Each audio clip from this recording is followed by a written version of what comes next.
يهده الله فلا مضل له ومن يضلل فلا هادي له ونشهد أن لا إله إلا الله وحده لا شريك له ونشهد أن سيدنا ومولانا محمدا عبده ورسوله أرسله بالحق بشيرا ونذيرا وداعيا إلى الله بإذنه وسراجا منيرا. أما بعد فإن أصدق الحديث كتاب الله وخير الهدي هدي محمد صلى الله عليه وسلم وشر الأمور محدثاتها وكل محدثة بدعة وكل بدعة ضلالة وكل ضلالة في النار. أعوذ بالله من الشيطان الرجيم. بسم الله الرحمن الرحيم. وأطيعوا الله وأطيعوا الرسول لعلكم ترحمون. وقال تبارك وتعالى وما أرسلناك إلا كافة للناس بشيرا ونذيرا. صدق الله العظيم.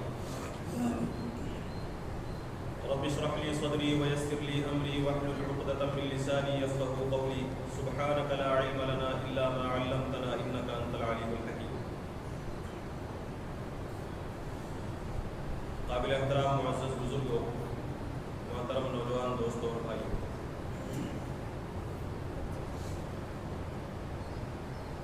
قرآن مجید میں اللہ تبارک و تعالیٰ نے نبی کریم صلی اللہ علیہ وسلم کو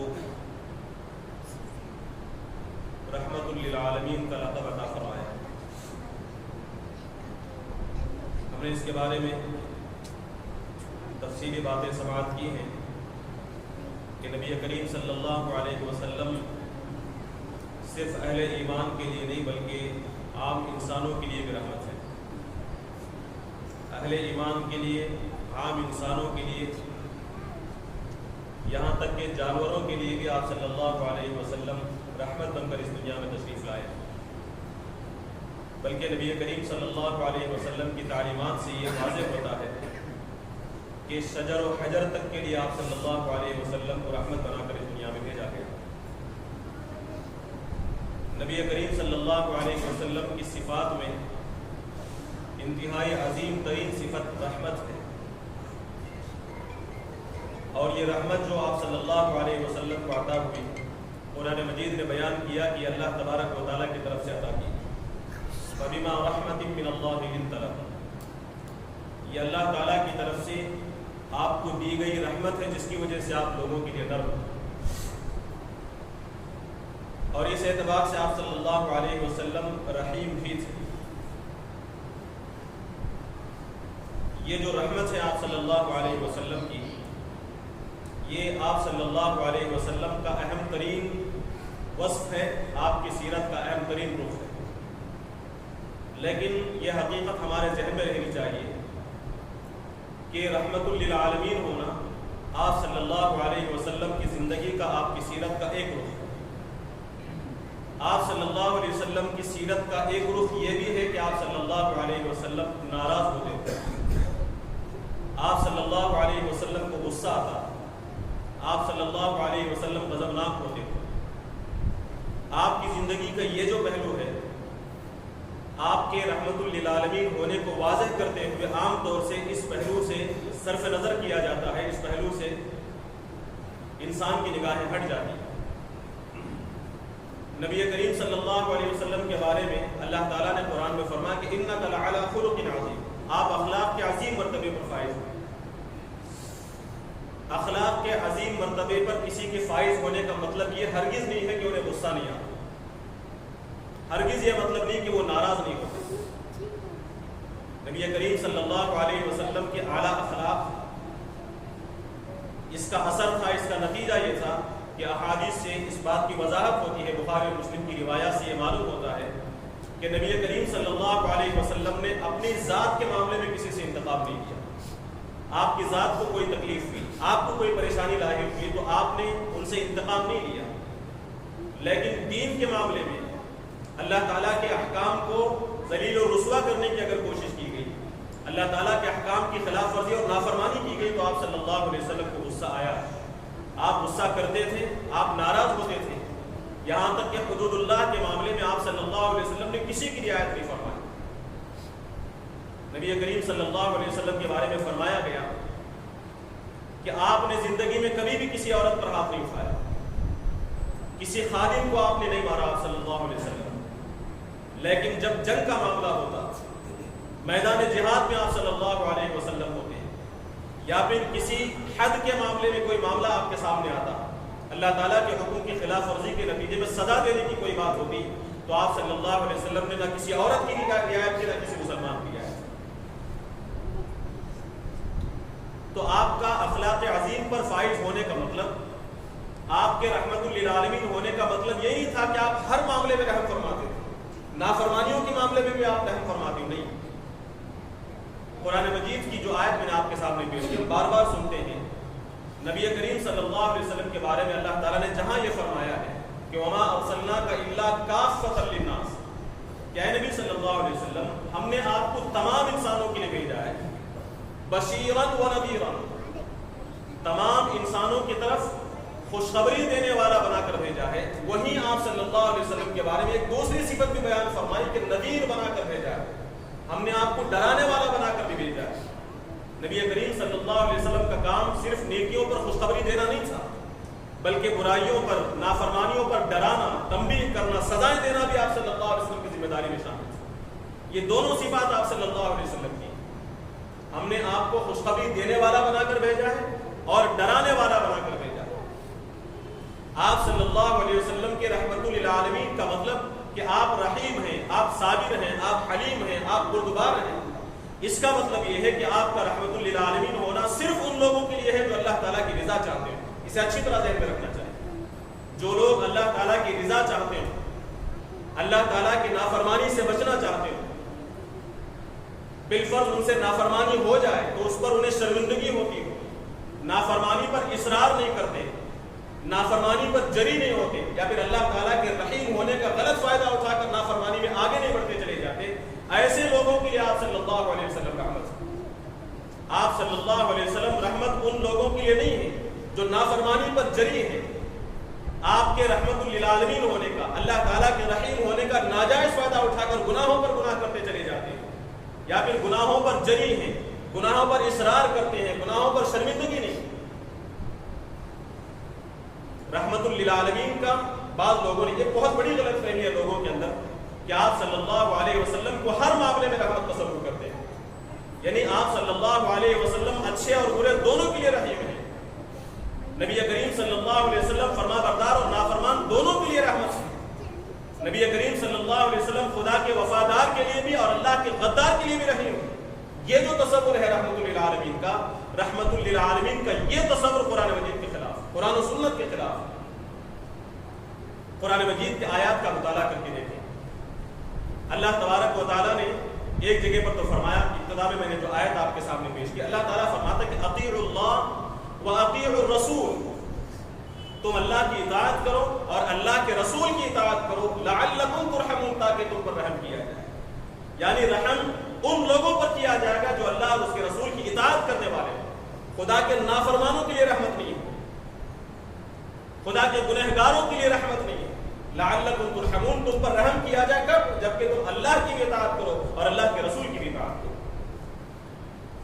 قرآن مجید میں اللہ تعالیٰ نے فرمایا کہ ان رحمت اللہ قریب من المحسنین، اللہ تعالیٰ کی رحمت احسان کرنے والوں کے قریب ہے، حسن عمل کرنے والوں کے قریب ہے۔ جو لوگ اپنے عمل کو احسان کے معاملے تک پہنچاتے ہیں، بہت بہترین مقام تک پہنچاتے ہیں، ایسے لوگ اللہ تعالیٰ کی رحمت کے مستحق ہوتے ہیں۔ اللہ تعالیٰ نے فرمایا کہ جب اس ایک اہل ایمان کی صفت یہ ہے کہ جب کوئی گناہ ان سے ہو جاتا ہے تو فوراً اللہ تعالیٰ کی طرف رجوع کرتے ہیں، وَلَمْ يُصِرُّوا عَلَى مَا فَعَلُوا، جو کام جو گناہ انہوں نے کیا ہے اس پر وہ اصرار نہیں کرتے، اسی پر جمے نہیں رہتے۔ ایسے لوگوں پر اللہ تبارک و تعالیٰ کی رحمت سے ایسے لوگوں کے گناہ معاف ہوتے ہیں۔ حدیث قدسی میں اللہ کے نبی صلی اللہ علیہ وسلم فرماتے ہیں کہ اللہ تعالیٰ بندے سے فرماتا ہے کہ اے ابن آدم، تیرا گناہ آسمان کی بلندیوں تک پہنچ جائے، آسمان کی بلندیوں تک اگر تیرے گناہ پہنچ جائے، لیکن جب تو میرے پاس استغفار کرتے ہوئے آئے گا تو اس سارے گناہوں کو میں تیرے معاف کر دوں گا۔ کیا شرط رکھی؟ استغفار کرتے ہوئے آئے۔ آدمی گناہوں پر شرمندگی کے ساتھ گناہوں کی معافی مانگتے ہوئے اللہ تعالیٰ کی بارگاہ کی طرف رجوع کرتا ہے، تب اس کے گناہ معاف ہوتے ہیں۔ اللہ تعالیٰ فرماتا ہے کہ اے ابن آدم، زمین بھر کر بھی اگر تیرے گناہ ہو جائیں، لیکن اگر تو نے شرک نہیں کیا ہے اور تو مجھ سے معافی مانگے گا تو میں زمین بھر کر تجھے مغفرت عطا کروں۔ نبی کریم صلی اللہ علیہ وسلم نے ایک اور موقع پر فرمایا کہ الراحمون یرحمہم الرحمن، جو لوگ رحم کرنے والے ہیں ان پر رحمان رحم کرتا ہے۔ رحمان کی رحم کا رحم کن لوگوں کے لیے؟ جو لوگ رحم دلی کرتے ہیں، جو لوگ دوسروں پر رحم کرتے ہیں، مخلوق پر ترس کھاتے ہیں، ایسے لوگوں پر اللہ تبارک و تعالیٰ کی رحمت سے۔ نبی کریم صلی اللہ علیہ وسلم نے یہ بھی فرمایا کہ رشتوں کو جوڑنے والے اللہ تعالیٰ کی رحمت کے مستحق ہوتے ہیں۔ الرحم الشجرۃ من الرحمن، یہ جو رشتہ داری ہے اللہ تبارک و تعالیٰ کی ڈالیوں میں سے ایک ڈالی، اللہ تعالیٰ کا حصہ ہے۔ من وصلها وصلہ اللہ، جو لوگ رشتہ داریوں کو جوڑے رکھتے ہیں، صلہ رحمی کرتے ہیں، اللہ تبارک و تعالیٰ انہیں جوڑے رکھتا ہے۔ ومن قطعها، جو رشتوں کو کاٹتے ہیں، تعلقات کو خراب کرتے ہیں، قطعہ اللہ، اللہ تبارک و تعالیٰ ان سے تعلق کو کاٹ دیتا ہے۔ کیا مطلب یہ کہ رشتوں کو جوڑنے کی جو رحمت ہے اللہ تبارک و تعالیٰ کی صرف ان لوگوں کے لیے ہوگی جو رشتوں کو جوڑنا چاہتے ہیں، جو رشتوں کو کاٹنا چاہتے ہیں ایسے لوگوں پر اللہ تعالیٰ کی رحمت نہیں۔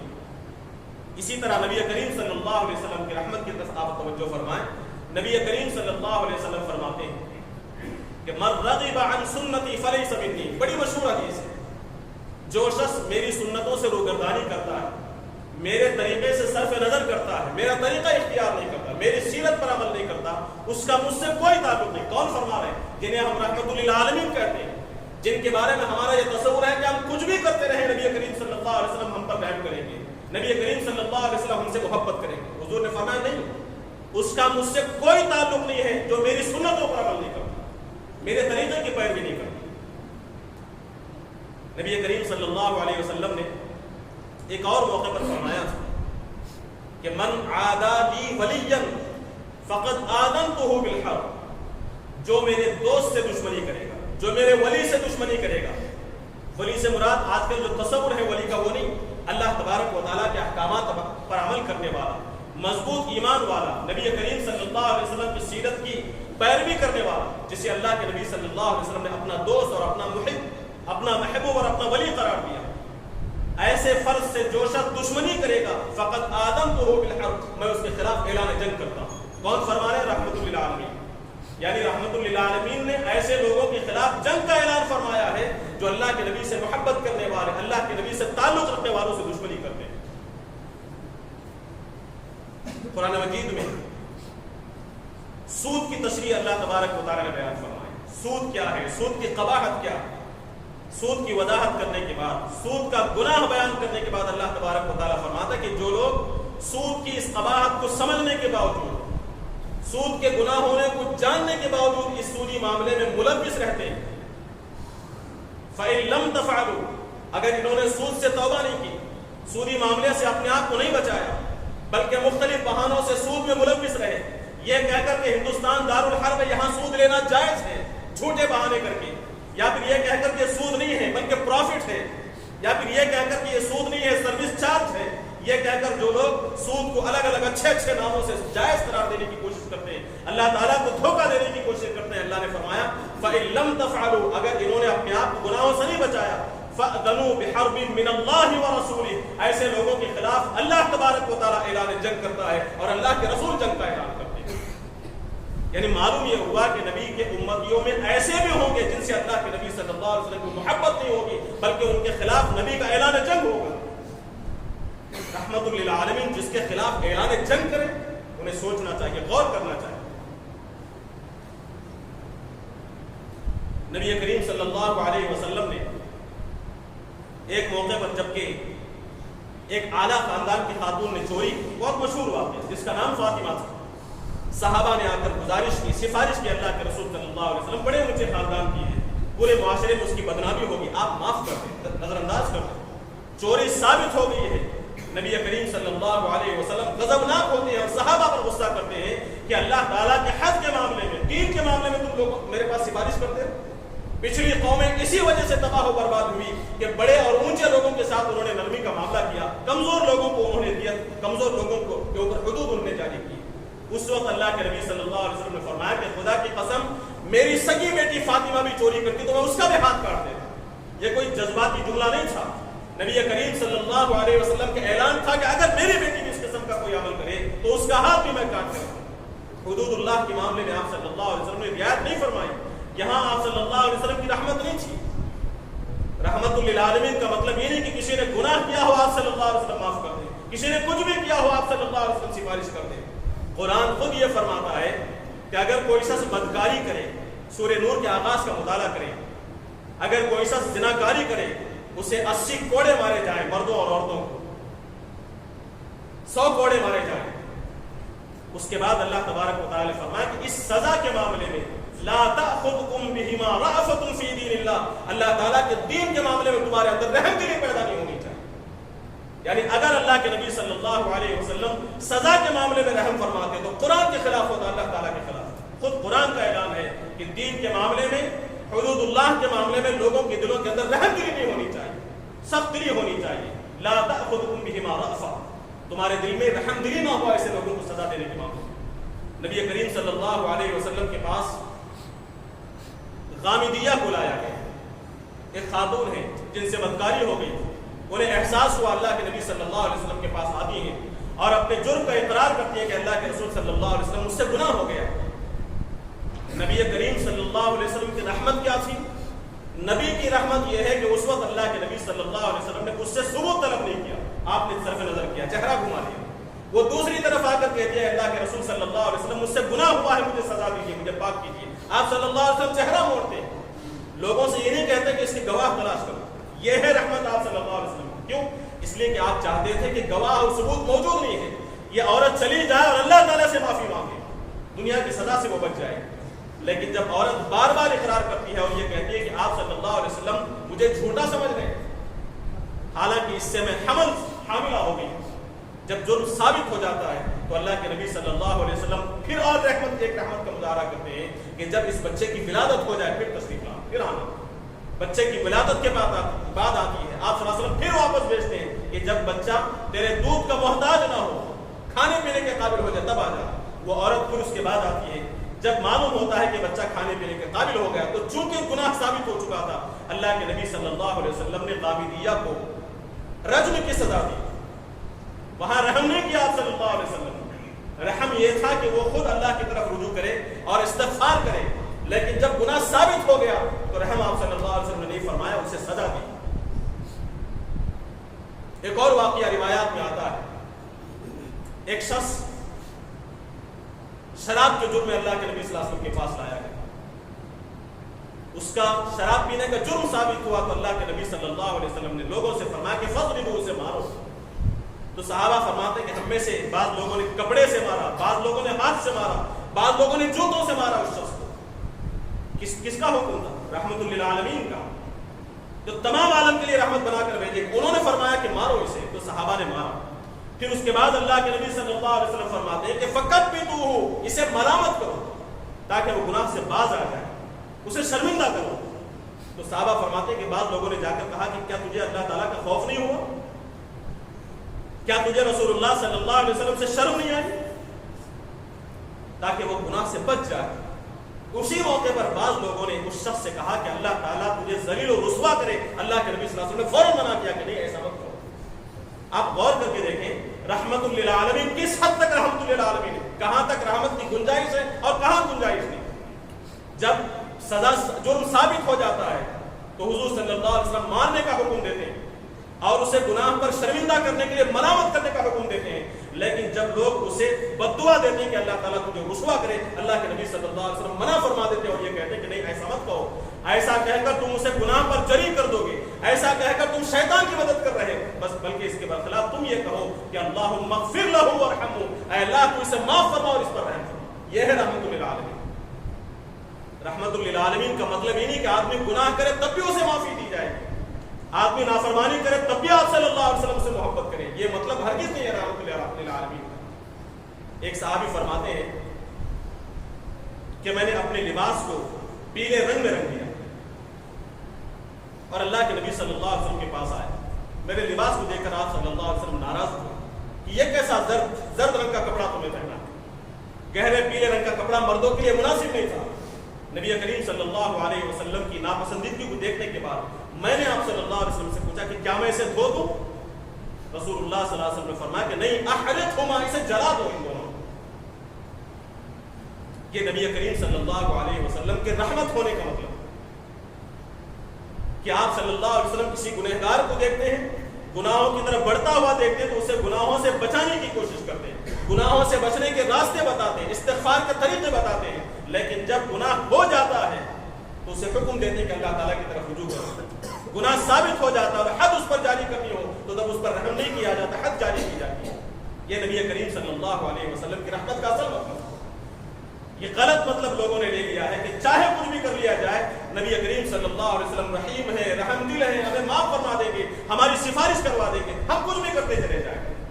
اور یہ معاملہ صرف دنیا تک نہیں ہے، آخرت کے معاملے میں نبی کریم صلی اللہ علیہ وسلم کا غلط تصور لوگوں کے اندر ہے۔ لوگ یہ سمجھتے ہیں کہ ہم چونکہ اللہ کے نبی صلی اللہ علیہ وسلم کے امتی ہیں، آپ کے نام لیوا ہیں، آپ پر درود بھیجنے والے ہیں، لہٰذا قیامت کے دن اللہ کے نبی صلی اللہ علیہ وسلم ہمیں بچا لیں گے چاہے ہم کچھ بھی کرتے رہیں۔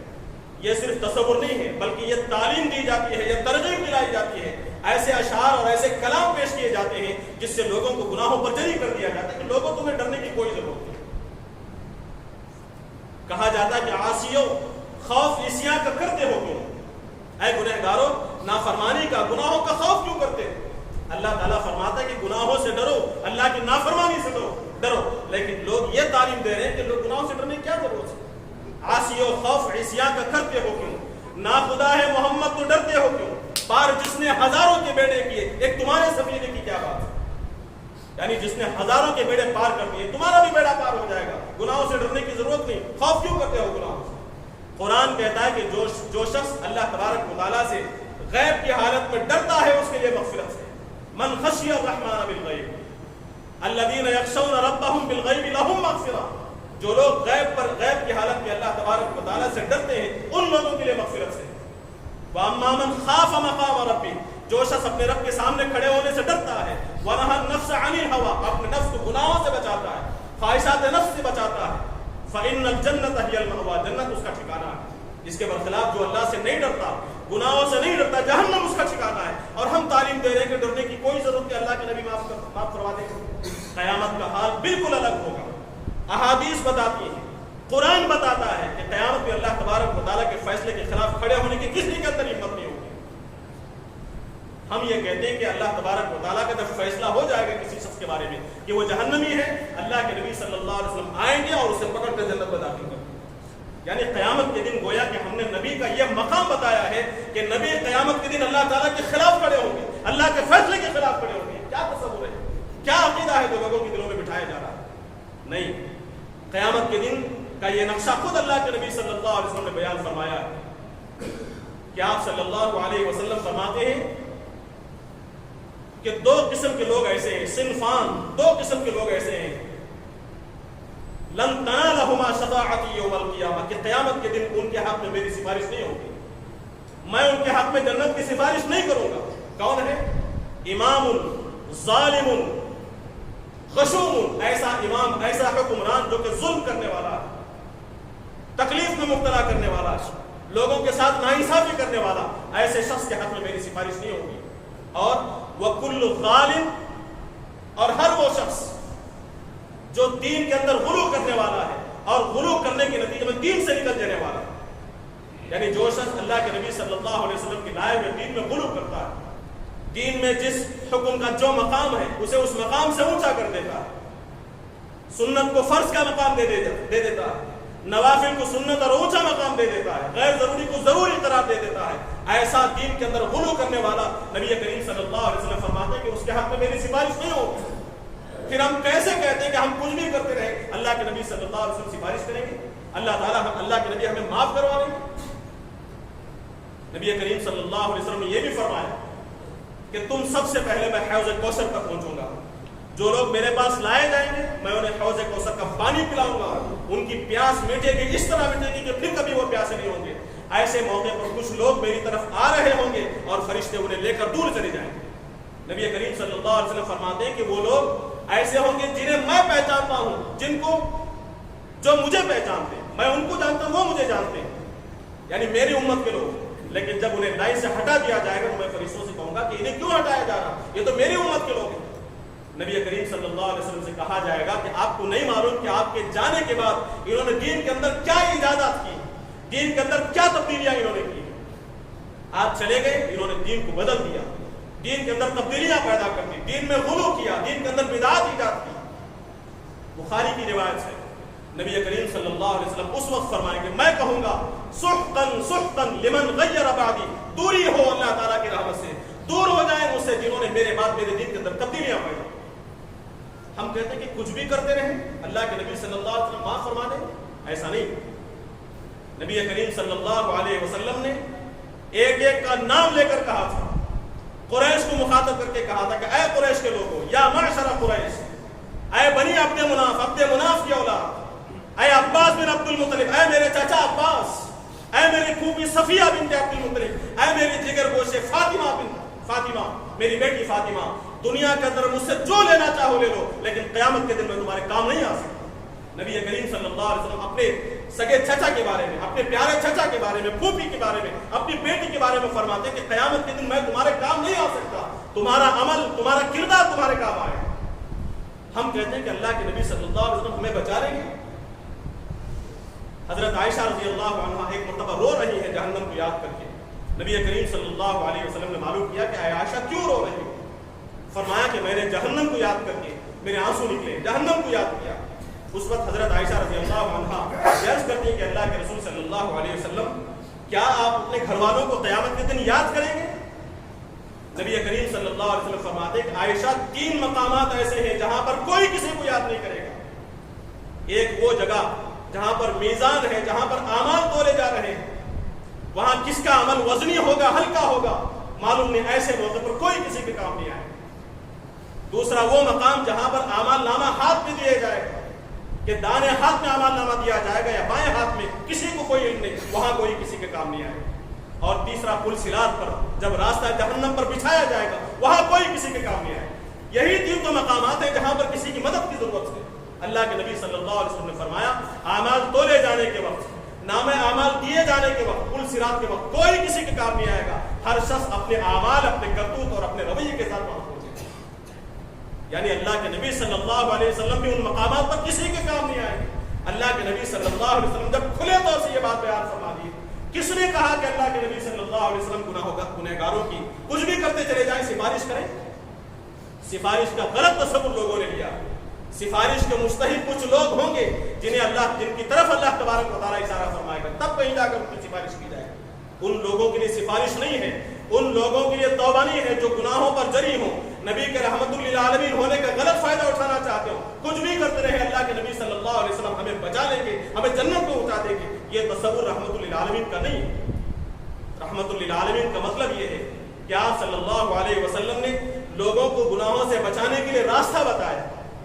آدمی خواہشات نفس سے مغلوب ہو کر غفلت میں آ کر نافرمانی میں مبتلا ہو جائے تو اسے سیدھا راستہ آپ صلی اللہ علیہ وسلم نے بتایا، گناہوں سے بچنے کا طریقہ بتایا، گناہوں سے بچانے کی کوشش کی. یہ مطلب ہرگز نہیں کہ آدمی جان بوجھ کر گناہ کرے، گناہ پر گناہ کرتے چلے جائے اور اللہ کے نبی صلی اللہ علیہ وسلم تب بھی اس پر رحم کریں گے. یہ مطلب قرآن و سنت کے خلاف ہے. قابل احترام حاضرین کرام، قرآن مجید کی ان آیات، نبی کریم صلی اللہ علیہ وسلم کی ان تعلیمات کو سامنے رکھتے ہوئے یہ سمجھنے کی ضرورت ہے کہ رحمت للعالمین کا مطلب کیا. رحمت للعالمین کا مطلب یہ ہے کہ اللہ کے نبی صلی اللہ علیہ وسلم چاہتے ہیں کہ آدمی اپنے آپ کو اس قابل بنائے کہ نبی کریم صلی اللہ علیہ وسلم کی رحمت کا مستحق ہو، اللہ تعالیٰ کی رحمت کا مستحق ہو، گناہوں سے بچنے کی کوشش کرے، گناہوں سے بچنے کی فکر کرے، خواہشات نفس سے مغلوب ہو کر اللہ تعالیٰ کی نافرمانی اگر کر بیٹھے تو اس پر اصرار نہ کرے، اس پر جمع نہ رہے، فوراً اللہ تبارک و تعالیٰ کی طرف رجوع کرے. اگر ایسا ہے تو اللہ تبارک و تعالیٰ نے اعلان فرمایا کہ اگر ایک شخص دن میں 70 مرتبہ بھی توبہ توڑتا ہے لیکن پھر اسے بار بار شرمندگی ہوتی ہے، دل کے گہرائی کے ساتھ وہ اللہ تعالیٰ کی طرف رجوع کرتا ہے، تو دن میں 70 مرتبہ بھی اگر اس نے توبہ کو توڑا ہو پھر بھی میں اس کے گناہوں کو معاف فرماؤں. کن لوگوں کے بارے میں؟